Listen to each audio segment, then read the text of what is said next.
Hi. எல்லாருக்கும் வணக்கம். எல்லோரும் எப்படி இருக்கீங்க? நல்லா இருக்கீங்களா? ரொம்ப நாள் ஆச்சு, ஒரு வாரம் ஆச்சுன்னு நினைக்கிறேன் பேசி. டைம் கிடைக்கல. சரி, இன்றைக்கி வந்துட்டு ஒரு சொல்கிறது எல்லா வீட்லேயும் நடக்கிற ஒரு விஷயந்தான். நிறைய ஃபேமிலியில் நடக்கிற ஒரு விஷயம். நிறைய பேருடைய வாழ்க்கையில் சம்மந்தப்பட்ட தொடர்புள்ள ஒரு விஷயத்தை பற்றி பேசலாம். அன்றைக்கி நம்ம லைவில் கூட ஒரு பொண்ணு கேட்டாங்க, நான் ஒருத்தங்க லவ் பண்ணுறேன், கொஞ்சம் பிரச்சனை ஜாஸ்தியாக இருக்குது, அவங்க கூட போயிடலான்னு இருக்கிறேன் அப்படின்னு சொல்லி கேட்டாங்க இல்லையா? நிறைய பேர் பார்த்துருப்பீங்க. அப்போ அப்படி வீட்டை எதிர்த்து கல்யாணம் பண்ணுறது வந்து நல்லா இருக்குமா? அது சரியா தப்பா? அதை இப்போ பார்ப்போம். இப்போ காதலில் வந்துட்டு சரின்னு சொல்கிறதுக்குள்ள தப்புன்னு சொல்கிறதுக்குள்ள அது அவங்கவுங்க சுச்சுவேஷனை பொறுத்து அவங்க எடுக்கிற முடிவு தான் அது முடிவு பண்ணும். சரியா? இப்போ அதை வந்துட்டு வீட்டை எதிர்த்து கல்யாணம் பண்ணுறது எல்லா இடத்துலையும் சரியாகவும் இருக்காது, எல்லா இடத்துலையும் தப்பாகவும் போயிடாது. ஏன்னா இப்போ இது எல்லாருக்குமே நிறைய பேருக்கு அனுபவம் இருக்கும். இப்போ பலருடைய வாழ்க்கையில் அவங்க ஃபேமிலி மெம்பர்ஸாக இருக்கலாம், இல்லை அவங்களுக்கு சொந்த வாழ்க்கையில் கூட அனுபவம் இருக்கும்.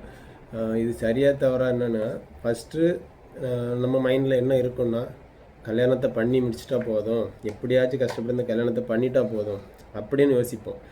கல்யாணத்துக்கு அப்புறம் என்னென்ன பிரச்சனைகள் இருக்குது, புரியுதுங்களா? என்னென்னலாம் இருக்குது, அதை பார்க்க போகும்போது அது சரியாக தவறான்றது அவங்க கண்ணோட்டத்திலேருந்து பார்க்கும்போது தெரியும். இப்போ இதில் வந்துட்டு லவ் பண்ணி கல்யாணம் பண்ணுறவங்க எல்லாரும் கெட்டவங்கன்னு சொல்லலை, இல்லை பேரண்ட்ஸ் பார்த்து வைக்கிறது இல்லாமல் தான் நல்லது அப்படின்னு நான் சொல்ல வரல. இது லவ்வுக்கு எதிராகவும் இல்லை, பேரண்ட்ஸுக்கு எதிராகவும் சொல்ல வரல.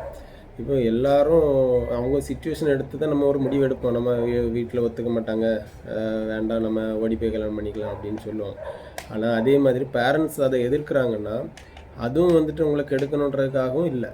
அது ஒரு சிலர் வந்துட்டு ஒரு ஈகோவில், ஆணவத்தில், கேஸ்ட் ரீதியாக, கம்யூனிட்டி ரீதியாக அந்த மாதிரி எதுவும் பண்ணுவோம், முட்டாள்தனமாக யோசிக்கிற போது அது தப்பு. மற்றபடி அவங்க எதிர்க்கிறாங்கன்னா அதுக்கு ஒரு காரணம் இருக்குது. ஏன்னா நீங்கள் பழகிருப்பீங்க, உங்களுக்கு அவங்கள பற்றி முழுசாக தெரியும். ஆனால் நம்மளை பெற்றவங்களுக்கு நம்ம பிள்ளைக்கு நல்ல லைஃப் இருக்குமோ, நல்ல லைஃபாக இருக்குமா இல்லையான்ற பயம் இருக்கும் அவங்களுக்கு.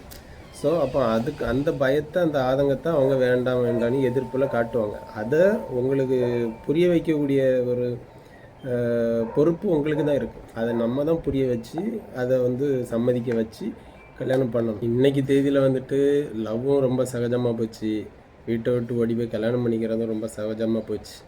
இப்போ அதில் எண்ணத்தில் நம்ம யோசிக்க வேண்டியது இருக்குன்னா, முதல்ல சொன்ன மாதிரி தான், நமக்கு அந்த டைமில் என்ன தோணுன்னா, எப்படியாச்சும் நமக்கு பிடிச்சவங்கள கல்யாணம் பண்ணி சேர்ந்துட்டால் மட்டும் போதும் அப்படி தான் இருக்குது. ஏன்னா அந்த டைமில் நம்ம மைண்டில் வெறும் லவ், அந்த ஒரு அட்ராக்ஷன், நம்ம இப்போ ஆசைப்பட்டதை அடைஞ்சிடணும், அந்த ஒரு இது மட்டும்தான் இருக்குமே தவிர, கொஞ்ச நாள் போனதுக்கு அப்புறம் தான் அடுத்த கட்டங்கள் யதார்த்தத்தை யோசிக்க தோணும்.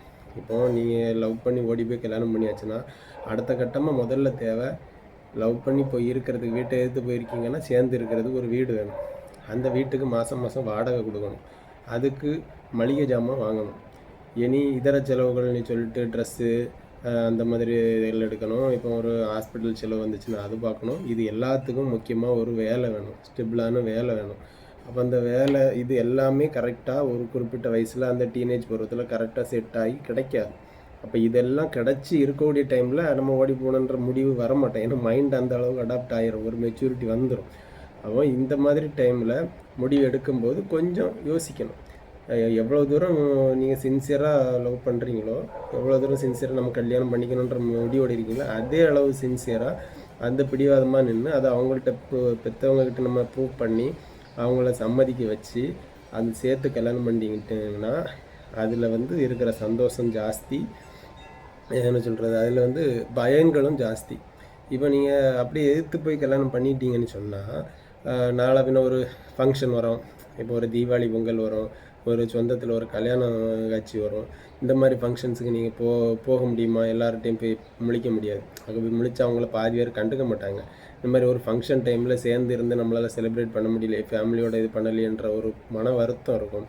இந்த மன உளைச்சல் எல்லாத்தையும், அதாவது ஒரு நாள் நம்ம ஒரு முடிவெடுத்து அவசரப்பட்டு ஓடி போயிட்டோம்னு சொன்னால், இன்னும் அதுக்கப்புறம் மறுபடியும் ஒவ்வொரு நாளும் நம்ம அதை யோசித்து, இது கொஞ்ச நாள் மேபி நல்லாயிருக்கும், அதுக்கப்புறம் ஒவ்வொரு நாளும் அதை யோசித்து மன உளைச்சலுக்கு ஆளாகிட்டே இருக்கும். அந்த லைஃபே நரகமாக தான் இருக்கும். அது எல்லாத்துக்குன்னு சொல்ல வரல, ஒரு சிலர் இருக்காங்க அடுத்த யதார்த்தம் இதுதான், இதை புரிஞ்சுக்கிட்டு அடுத்தவங்களுக்கு முன்னாடி நம்ம நல்லா இருக்கணும் அப்படின்ற ஒரு பாசிட்டிவ் தாட்டோட முயற்சி பண்ணி நல்ல ஒரு நிலைமைக்கு வர்றவங்களும் நிறைய பேர் இருக்காங்க. ஆனால் அது வந்து எல்லாத்துக்கும் இருக்கணும். ஏன்னா இப்போ லவ் பண்ணி கல்யாணம் பண்ணுறதுக்கு முன்னாடி தெரிஞ்ச முகம் வேறு, லவ் பண்ணி கல்யாணம் பண்ணினதுக்கு அப்புறம் ஒரு சிலருடைய நெகட்டிவ் எல்லாமே அதுக்கப்புறம் தான் தெரிய வருது. அப்போ லவ் பண்ணும்போதே அது பாசிட்டிவ் நெகட்டிவ் எல்லாத்தையும் ஏற்றுக்கக்கூடிய பக்குவத்தோடு இருக்கணும். நம்ம பார்ட்னருக்கு ஒரு எல்லார்ட்டையும் ப்ளஸ் மட்டுமே இருக்காது, எல்லார்ட்டையும் நெகட்டிவ் மட்டுமே இருக்காது. இருக்கிறது ப்ளஸ் மைனஸ் எல்லாத்தையுமே நம்ம ஏற்றுக்கணும். அதுக்கு ஏற்ற மாதிரி புரிஞ்சு நடந்துக்கிட்டிங்கன்னா யாருமே இல்லைனா கூட நீங்கள் சர்வை பண்ணி போயிடலாம். அதுக்கப்புறம் வந்து இப்போ இன் ஃப்யூச்சரில் அடுத்த ஒரு குழந்தை காரியங்கள் ஆனதுக்கப்புறம் கூட நம்ம எல்லோரும் சொல்லுவாங்க, கல்யாணம் ஆகி ஒரு குழந்தை பிறந்த ஃபேமிலியில் ஒத்துக்குவாங்க அப்படின்னு. அப்படி எல்லா ஃபேமிலியும் ஒத்துக்கிறதா இருந்தால் இந்த டைமில் எவ்வளோ பிரச்சனை நடக்குது, நமக்கு ஆனர் கில்லிங் நடக்குது, அந்த மாதிரி ஏகப்பட்ட பிரச்சனைகள் நடக்குது. இதெல்லாம் நடக்காமலே போயிடும். சரி, இப்போ எனக்கு பர்சனலாக அனுபவம் இருக்குது. என் வீட்டில் எல்லாருமே லவ் மேரேஜ் தான். எங்கள் வீட்டில் ஃபேமிலியில் அதை ஒத்துக்கிட்டாங்க. ஆனால் ஒத்துக்கிட்டாலுமே அந்த பெற்றவங்களுக்கு இவங்க நம்ம பேச்சை கேட்காம போயிட்டாங்களேன்ற மன வருத்தம் என்றைக்குமே இருக்கும். அந்த மன வருத்தத்தை நீங்கள் கொடுக்காதீங்கன்னு சொல்கிறோம். அதை கொடுத்து நமக்கு என்ன கிடைக்கும்? அப்படி அவங்கள கஷ்டப்படுத்தி வச்சு நம்ம சந்தோஷமாக இருந்துட முடியுமா? அதெல்லாம் அப்படி இருக்க முடியாது. அது சாத்தியமே கிடையாது. வீட்டை விட்டு போய் கல்யாணம் பண்ணிக்கணும் அப்படின்ற எண்ணம் நிறைய பேர் இருந்துச்சுன்னு சொன்னால் அவங்க வந்து யோசிங்க, இதை பார்த்து கொஞ்சம் யோசிங்க. நம்ம சப்போஸ் கல்யாணம் பண்ணிக்கிட்டோம், நாளை பின்ன ஒரு இல்லை வேலைக்கு கூட போயிட்டோம், பார்ட்னர் வேலைக்கு போயிட்டாங்க, வீட்டில் இருக்கும் ஹஸ்பண்ட் வேலைக்கு போயிட்டாங்க, வீட்டில் இருக்கும்போது ஒரு ஒய்ஃப் உடம்பு சரியில்லாமல் ஆகுது. இந்த உடம்பு சரியில்லாமல் இருக்க டைம் ஒரு 4 நாள் பெட் ரெஸ்ட் எடுக்க வேண்டி இருக்குது. அந்த மாதிரி டைமில் நம்மளை கூட இருந்து யார் பார்த்துக்குவோம்?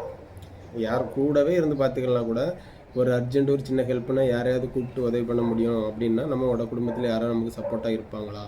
இதை யோசிக்கணும். அப்படி இல்லாத பட்சத்தில் நீ வேலையை விட்டுட்டு கூட இருந்து பார்த்துக்கணும். நம்மளால் வேலைக்கு போகாமல் ஃபேமிலியை ரன் பண்ண முடியணும்.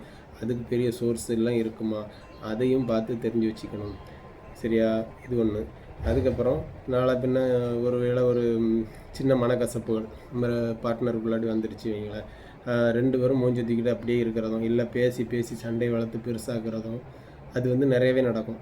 அப்போ இந்த இடத்துல ஒரு பெரியவங்களோ இல்லை ஃபேமிலியில் யாரோ ஒருத்தங்க இருந்தாச்சுன்னா அதை வந்து எக்ஸ்பிளைன் பண்ணி அதை கொஞ்சம் நமக்கு புரிய வச்சு அந்த சண்டையை சமாதானம் பண்ணி தீர்த்து வைக்கிறதுக்கான ஒரு உறவு வேணும். அது வந்து அதில் கம்மி.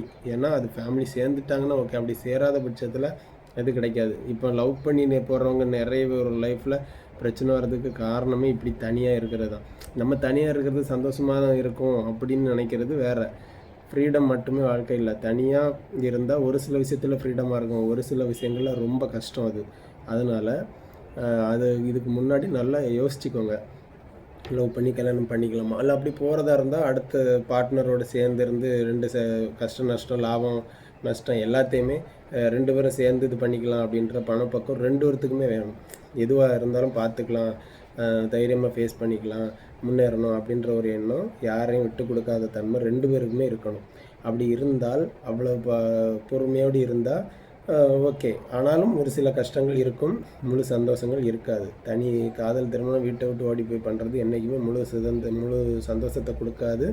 அது ஒரு சாகசமும் கிடையாது. நம்ம லவ் பண்ணிட்டோம், நம்ம லவ் பண்ண பொண்ணே கல்யாணம் பண்ணிட்டோம் அப்படிங்கிறது வந்து ஒரு சாகசமே கிடையாது. அந்த பொண்ணு கூட சந்தோஷமான வாழ்க்கையை எல்லாரோட சம்மதத்தோடு எல்லாரோடையும் ஒற்றுமையாக வாழ்ந்தால் மட்டும்தான், எல்லார் மனசையும் சந்தோஷத்தோடு வாழ்ந்தால் மட்டும்தான் அந்த வாழ்க்கை இனிக்கும். ஏன்னா ஒருத்தங்க மனசை கஷ்டப்படுத்தி ஒரு வாழ்க்கை வாழ்கிறதுனா அந்த வாழ்க்கை என்றைக்குமே நல்லது கிடையாது. அது நல்ல சந்தோஷத்தை நிம்மதியை கொடுக்கவும் செய்யாது. அதே மாதிரி பேரண்ட்ஸ் இருக்கவங்களும் லவ் பண்ணுறது, அவங்களுக்கு வந்து நம்ம பிள்ளைங்க லவ் பண்ணிட்டாங்க, அவங்களுக்கு பிடிச்ச ஒரு லைஃப் அவங்க சூஸ் பண்ணிட்டாங்க அப்படின்ற ஒரு கொஸ்டின் நமக்கு வரும்போது கஷ்டமாக தான் இருக்கும். என்னோட நம்ம முடியும் மீறி எடுத்துட்டாங்களேன்ற ஒரு கஷ்டம் இருக்க தான் செய்யும். ஆனால் நம்மளும் அந்த வயசை கடந்து தான் வந்திருப்போம், இதில் இதெல்லாம் சகஜம்தான் அப்படின்றத புரிஞ்சு அதில் இருக்க உண்மையை நம்ம ஆராய்ச்சி பண்ணுங்கள் ஃபஸ்ட்டு. நல்லதா கெட்ட லைஃபா, இல்லை அவங்க சூஸ் பண்ணியிருக்க கரெக்டு தானா, இல்லைன்னா அதை எப்படி அவங்கள புரிய வைக்கலான்னு அமைதியாக புரிய வைங்க. ஏன்னா இது வந்து இயற்கையாகவே நடக்கக்கூடிய விஷயம். இதை வந்து யாராலையும் மாற்ற முடியாது. அப்படிங்கும்போது அதை வந்து கரெக்டாக இருக்கா சரியாக இருக்கான்றதை பாருங்கள், அவங்கள கூப்பிட்டு வச்சு பேசுங்க. அதை விட்டுட்டு நீங்கள் எடுத்த முடிவு தப்பு தான் அப்படின்னு அவங்க பக்கம் சஜஷனை கேட்காமலே நீங்களே முடிவு பண்ணி உங்கள் கேட்ட முழுசாக மூடிடாதீங்க. இதுவும் பெரிய தப்பு தான். லவ் பண்ணியாச்சு, எல்லாருடைய சந்தோஷத்தோடையும் சம்மதத்தோடையும் எல்லாரோடைய ஒற்றுமையோடையும் மகிழ்ச்சியோடையும் மன நிம்மதியோடையும் பண்ணால் தான் அந்த வாழ்க்கை இனிக்கும். அப்படி இல்லைன்னு சொன்னால் அது வாழ்க்கையாகவே இருக்காது. ஏன்னா லவ் பண்ணுறது வந்து வாழ்க்கையை ஆரம்பித்து தான் வைக்குமே தவிர அதை வெற்றிகரமாக அந்த வாழ்க்கையை கொண்டு போகணும்னு சொன்னால் அது நம்ம குடும்பத்தில் உள்ள எல்லாருடைய ஒற்றுமையும் மன நிம்மதியும் அந்த அன்பு அரவணைப்பு தான் அந்த லைஃப்பை கொண்டு போகும்.